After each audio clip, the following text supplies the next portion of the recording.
The sun hung low over Bitter Creek, bleeding gold, and rose into the dust-choked sky. Clara Hayes adjusted the worn bonnet over her sun-darkened hair and leaned against the split-rail fence, her fingers tracing the rough wood as if it could anchor her to something steadier than rumor and shame. The town still whispered. They said she was too wild for a proper life, that she carried the sorrow of her father's death like a shadow across her back. Clara's hands trembled as she gathered the horses from the meadow, the weight of solitude pressing against her ribs. She had lived on the Hayes homestead all her life, yet the house felt hollow without her father's booming laughter, without the steady thump of boots in the barn.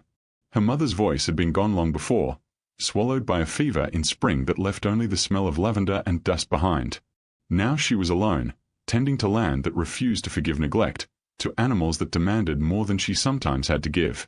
The wind shifted, cool now in the evening, carrying the distant sound of hooves. Clara's pulse quickened, not from fear, but from a sense she hadn't felt in years, the pull of another's presence. A man rode slowly into the clearing, broad shoulders silhouetted by the dying sun, hat tipped low over eyes that caught the light like glass. Samuel Tanner, they said. A drifter who had come to Bitter Creek with stories of war and loss, of rivers crossed and fences built from sweat and quiet sorrow. Clara's lips parted, almost a breath, almost a smile. The horses snorted, their ears twitching toward him as if they, too, recognized the promise in the man's careful approach. He dismounted with slow reverence, boots scuffing the dry earth. His eyes met hers, and for a heartbeat, the world shrank to wind and dust, the call of the creek, and the soft, trembling rhythm of her heart. "Evening," he said, voice low, rough with patience. He lifted a hand, tipped his hat. "Name's Samuel." She nodded, words caught behind a thin veil of caution. Her hand still gripped the fence rail, knuckles white. She didn't trust easily. Men like him, quiet, heavy with past storms, made her pulse ache in ways she wasn't ready to admit. Yet something in the tilt of his head, the patience in his eyes, whispered a different possibility, that maybe, for the first time in years, she might not be entirely alone. Samuel's gaze drifted over the homestead, lingering on the faded rope hanging from a beam near the barn. He didn't comment, just nodded once, as if acknowledging the invisible scars that marked this land, and perhaps, its keeper. Clara's throat tightened. Words might have faltered, but something heavier and more true passed between them, an understanding, a careful bridge of trust, and a quiet invitation that neither dared name aloud yet. The sun fell fully behind the ridges, and shadows crept into the hollows of Bitter Creek. Clara exhaled a breath she hadn't known she'd been holding. And in the hush, she realized she wanted, just a little, to know whether this man might be someone who stayed, or if, like the wind, he would pass and leave her empty once more. That night, the wind carried a bite through Bitter Creek, the kind that made Clara pull her shawl tighter around her shoulders as she stacked firewood near the barn. Samuel had offered his help without words, just lifting logs, letting her measure the pace, the rhythm of each swing. She noticed how careful he was, not just with the wood, but with her space, her silence. There was a respect in him she hadn't expected, a patience that seemed rare in these parts. As the fire took hold, sparks drifting like tiny stars into the black sky, Samuel moved to sit across from her. He didn't crowd her. The flames cast shadows on his face, emphasizing the lines of hardship, the hard-earned wisdom in his eyes. Clara's fingers fidgeted with the hem of her dress, frayed at the edges from long days in the sun and chores too heavy for one pair of hands. She caught him studying the torn fabric, but he said nothing, only reached into his satchel and drew out a small pouch of dried apples. "Couldn't help noticing you hadn't eaten much today," he said quietly, offering some to her. His voice was a low timbre, calm, yet carrying an unspoken warmth. She hesitated, then took one, the skin crisp between her teeth. She tasted the sweetness and something else, the first trace of trust forming between them. They sat for a while in silence, the fire crackling, shadows stretching across the cabin walls. Samuel finally spoke, his words deliberate, measured. "I don't mean to pry," he said, "but that rope by the barn, it's not something you show to strangers." Clara stiffened, the memory of whispered townsfolk flooding her mind, her father's death, the shame cast over her like a thick dust, the laughter of children calling her widow rope. Yet, she didn't feel threatened in the way she expected. His eyes held neither curiosity nor judgment, only quiet understanding. It's my past," she admitted, voice low. "And it doesn't leave me entirely, even when I try." Samuel nodded once, sharply, as if honoring the weight of her confession. "We all carry something," he murmured, the flames reflecting in his gaze. "Some heavier than others. Doesn't mean we are broken." Her breath caught. It was the first time anyone had looked at her without blame. The fire warmed her face, but not as much as the soft, steady presence beside her. For the first time in months, maybe years, she allowed herself to exhale fully. A hawk cried in the distance, and the night air smelled of pine and earth. Samuel reached for a stick, turning it in the embers to stir the flames. The motion was simple, domestic, and it eased a tension Clara hadn't realized she carried. She found herself watching the way his hands moved, deliberate and careful, and in the quiet between the words, she felt a fragile connection forming. "Can I?" Samuel began, his voice hesitant, unsure. "Can I hold your hand?" Clara's eyes widened, the question catching her off guard. A storm of doubt and longing swirled within her, yet something in the vulnerability of that single ask made her nod slowly. Their fingers brushed, tentative, warm against the chill of the night. It was a small act, almost imperceptible, but it carried a weight neither spoke of, the first crack in the walls built around their hearts. The fire burned low. Shadows deepened. And in that quiet, trembling moment, Clara realized that perhaps she didn't have to be alone anymore. Morning came slow over Bitter Creek, golden light spilling across the dusty fields. Clara had already saddled her mare, her movements precise, worn from years of early chores, when she noticed Samuel standing at the edge of the pasture, hat in hand, boots scuffed from a dry earth. He hadn't slept in the cabin. He'd kept a watch through the night, tending a small fire, eyes drifting over her home as though guarding it with careful devotion. "You didn't have to," she said, voice tight with a mix of gratitude and pride. He shrugged, offering nothing but the faintest half-smile. "Some things deserve it," he said softly, a hint of something deeper lingering beneath the plain words. "Like horses, like land, like people who care for them." Clara's fingers tightened on the reins. She wasn't used to help, least of all from someone who hadn't demanded it. But there was an ease in his presence, a quiet insistence that made her heart hesitate, fluttering like a trapped bird. They worked together through the morning. Samuel repaired a broken fence post while Clara coaxed the mares into the corral, each movement deliberate, each glance a silent conversation. When a stallion kicked out suddenly, rearing, Samuel was there instantly, steadying the horse with a calm hand, his eyes meeting hers. No words were needed. She knew she could rely on him. The ache in her chest softened slightly, trust seeping into her bones like sunlight warming frost. During the midday heat, they rested under the shade of a lone cottonwood. Clara's hands, roughened from chores, brushed the sweat from her forehead, and Samuel offered her a small water skin. Their fingers touched fleetingly, and she didn't pull away. The air between them was thick with the quiet knowledge of longing, hesitant, restrained, yet growing with each shared moment. "You ever think about leaving?" Clara asked suddenly, the word sounding harsher than she intended. Samuel looked up at the clouds drifting slow and pale above. "I used to," he admitted. "But maybe some places, some people, are worth staying for." His gaze met hers, steady, unyielding, and for a moment, the world narrowed to her barn, the creek, and the man sitting beside her, who seemed to understand without needing explanation. When a rider approached from the far ridge, a scout from town bringing word of stolen cattle, Samuel moved without hesitation, positioning himself between Clara and the danger. His hand hovered near his holster, but his voice remained calm, instructive. "Stay behind me," he said gently. It was the first time Clara felt something she hadn't in years, the fragile sense of safety.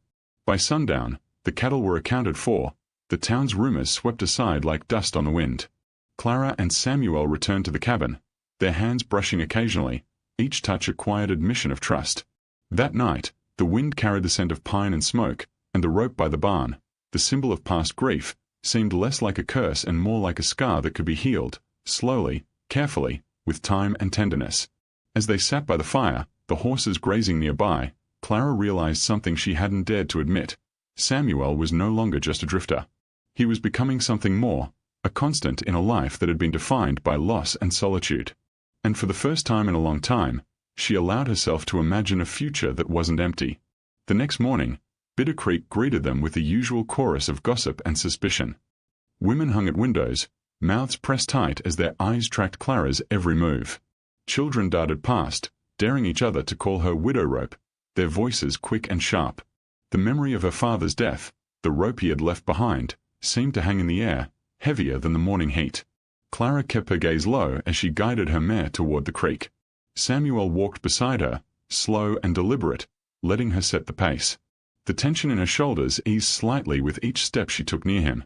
There was something in his quiet, steady presence that dulled the edge of every sneer, every whispered accusation. "You ever get used to it?" he asked, voice soft, almost drowned by the rush of the creek water over stones. Clara's lips tightened. "I get used to the work," she said. "Not the eyes." Samuel nodded. "People can be cruel. Some more than others. Doesn't make it your burden to carry." They reached the creek, where the horses drank and Clara knelt to fill a bucket with fresh water. Samuel squatted beside her, carefully handing her a spare bucket. Their hands brushed once more, lingering just long enough to make her pulse itch. There was no rush, no expectation, only a quiet acknowledgement that they were building something delicate, like the fragile moss clinging to the creek rocks. A sudden shout from the far bank startled them. Two townsfolk, men with sun-leathered faces and narrow eyes, stood, pointing at the rope dangling from the barn beam. "Still hanging that cursed thing," one called. "Figures. Gray's still holding on to what killed her papa." Clara froze, a familiar flush of shame warming her cheeks. The rope was her father's death, her inheritance of loss. She had long thought it a chain to her sorrow, but now, with Samuel beside her, it felt different. Less like a curse, more like a mark of survival. Samuel stepped forward, placing a hand lightly on her elbow. "She's not defined by that," he said, low and calm. "Not by loss, not by the town, not by what anyone says. She's her own." The men faltered, uncertainty flickering in their eyes.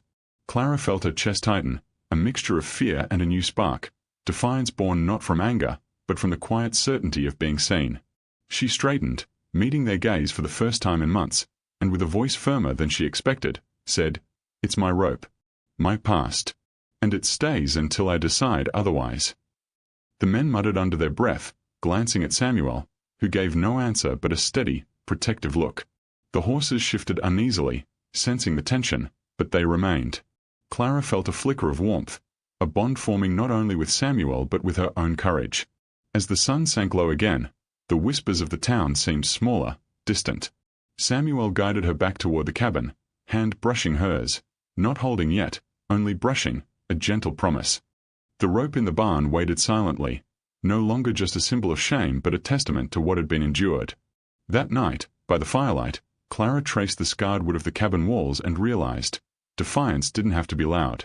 Sometimes, it was quiet, steadfast, and carried in the hand of someone who refused to let go.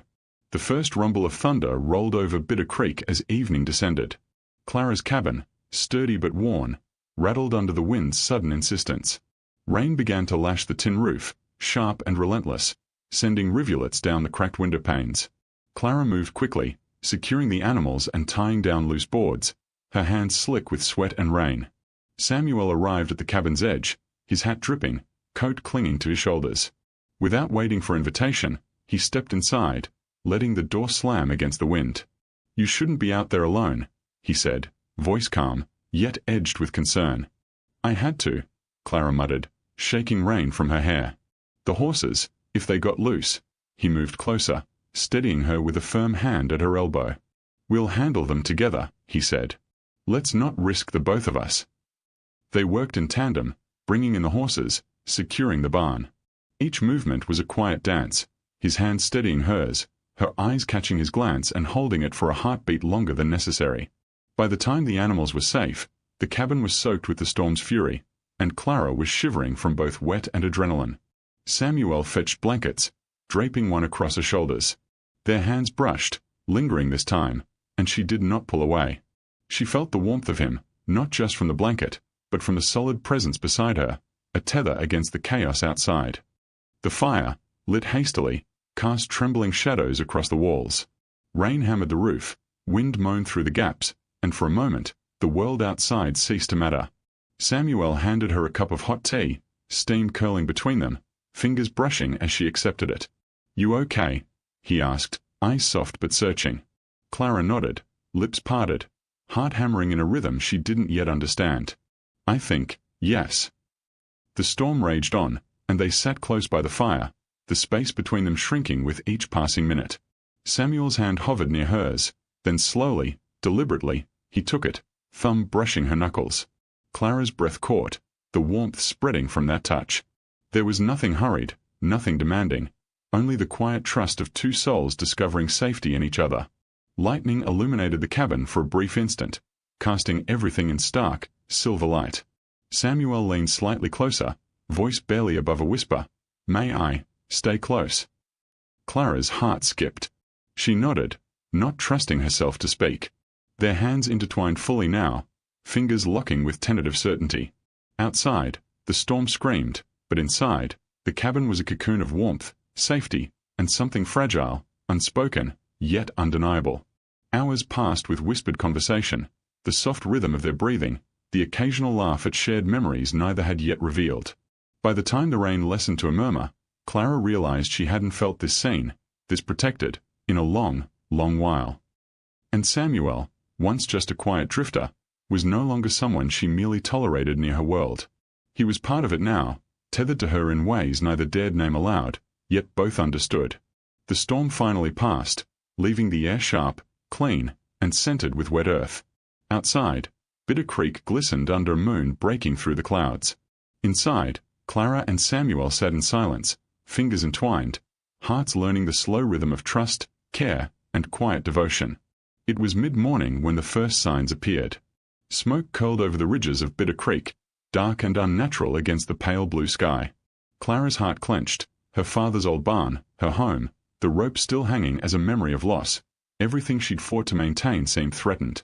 Samuel was already at her side, hat tilted, eyes scanning the horizon.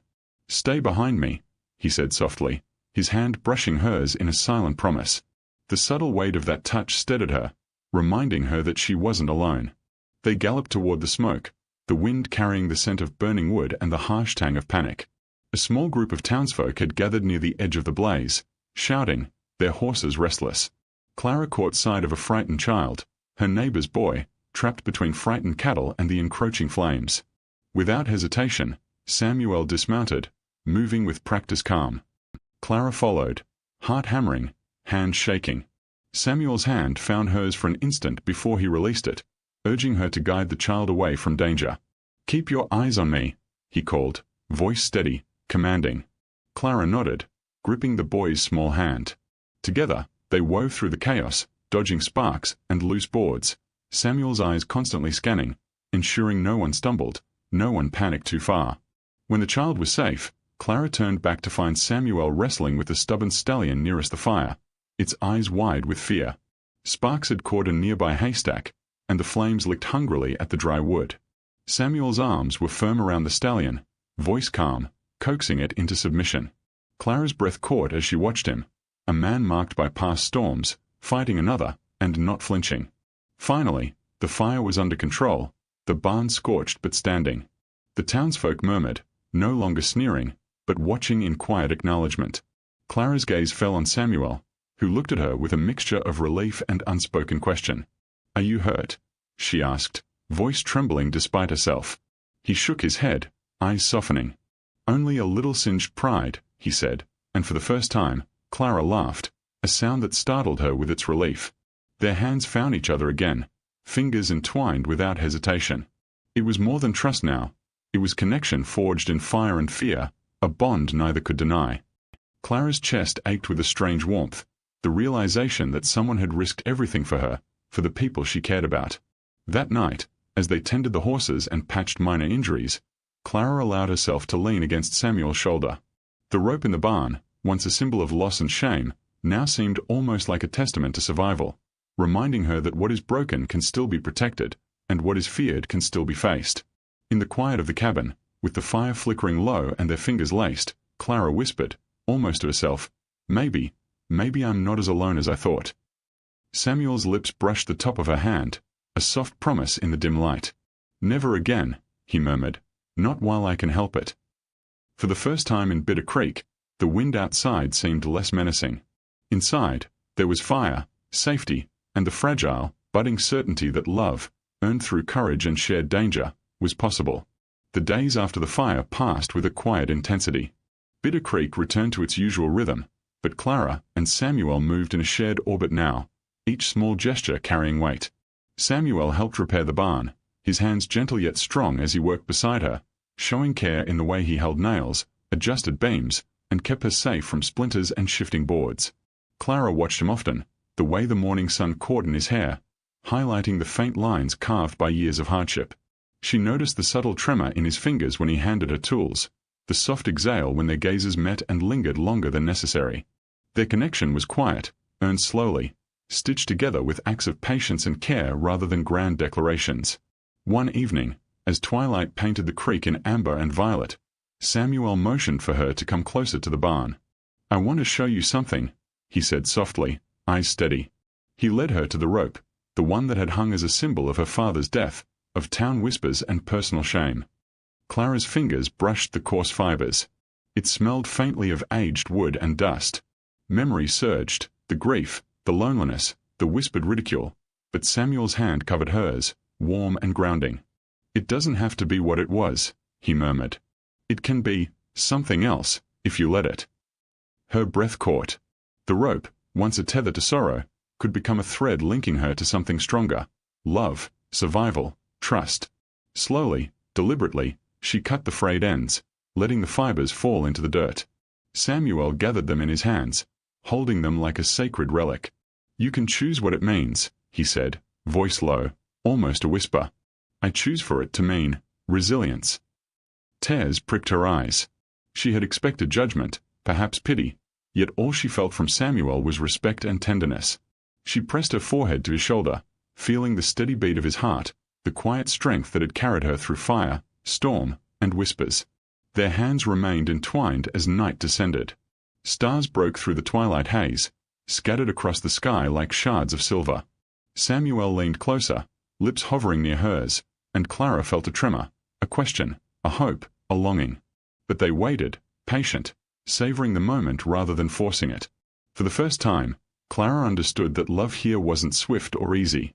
It was built in glances, in shared labor, in the courage to face judgment and fear together.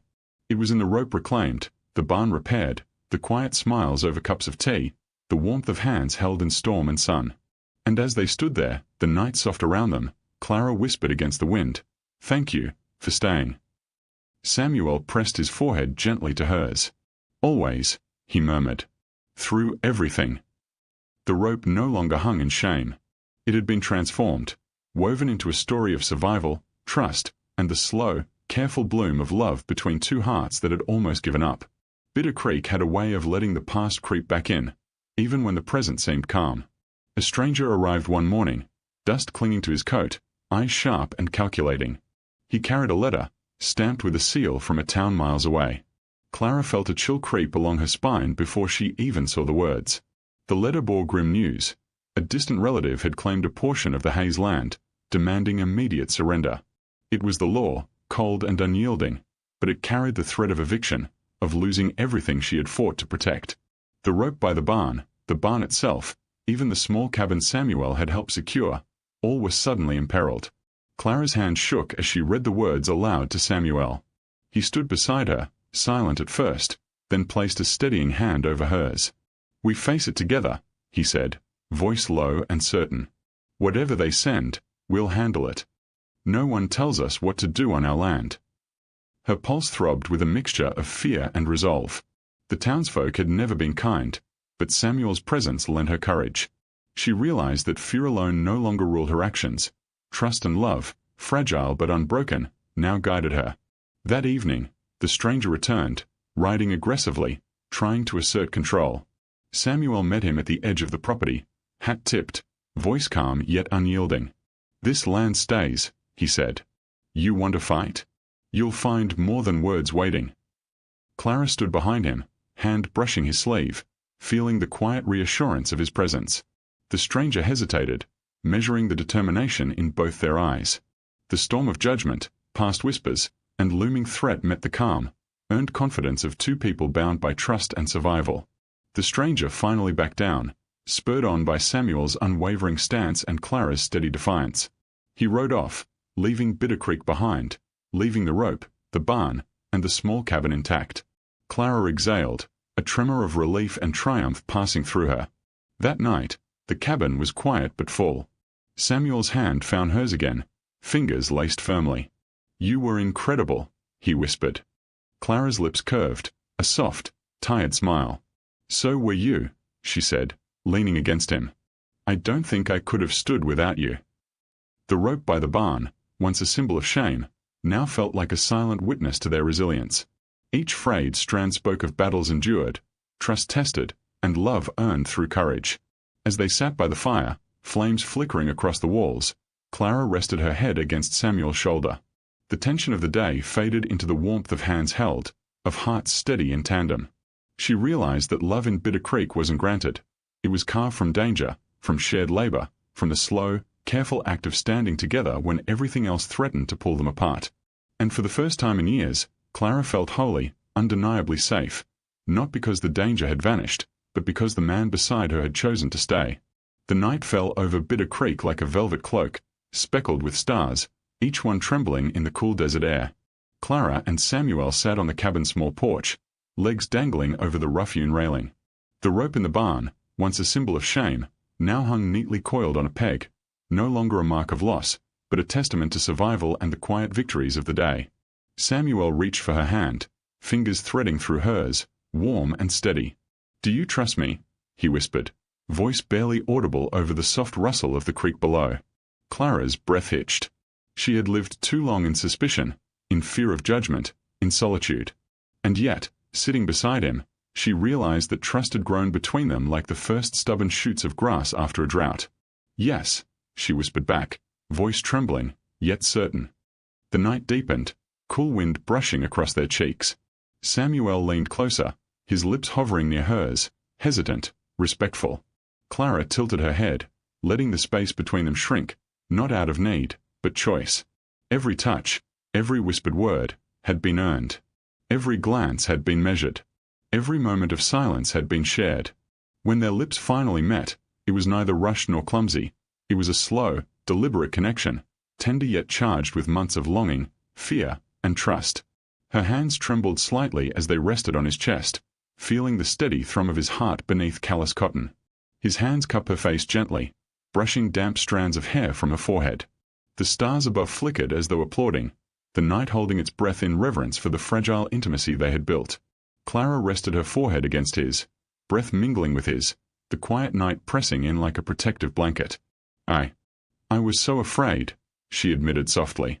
"You were never alone," Samuel whispered, pressing a soft kiss to her temple. "Not while I'm here."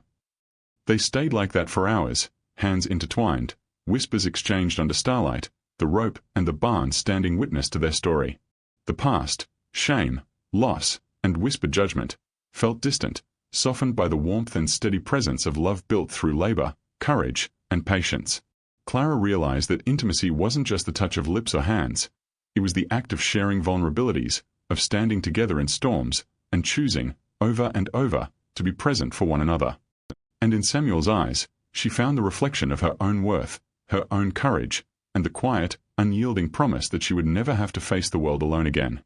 The night lingered, deep and eternal, as they whispered small promises, soft confessions, shared memories, and the beginning of a life stitched together with careful devotion.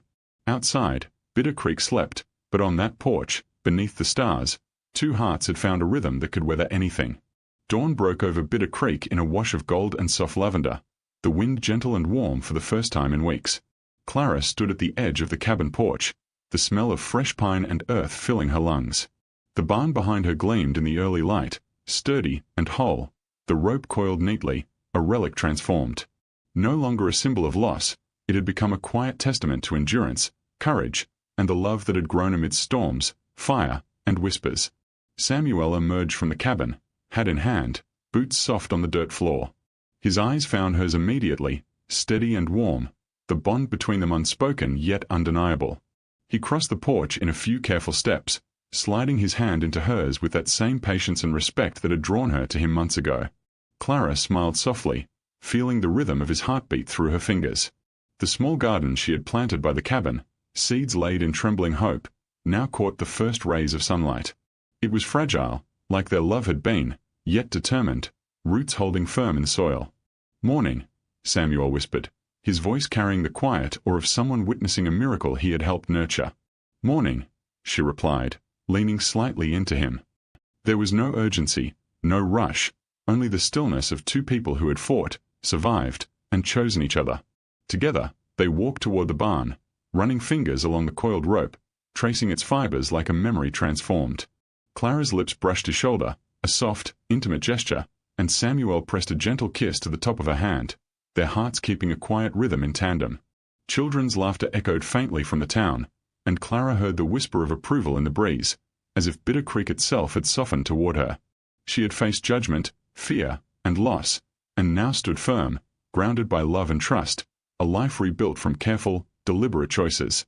The sun climbed higher, igniting the horizon, and Samuel lifted his hat, bowing slightly in a quiet gesture that felt both romantic and domestic.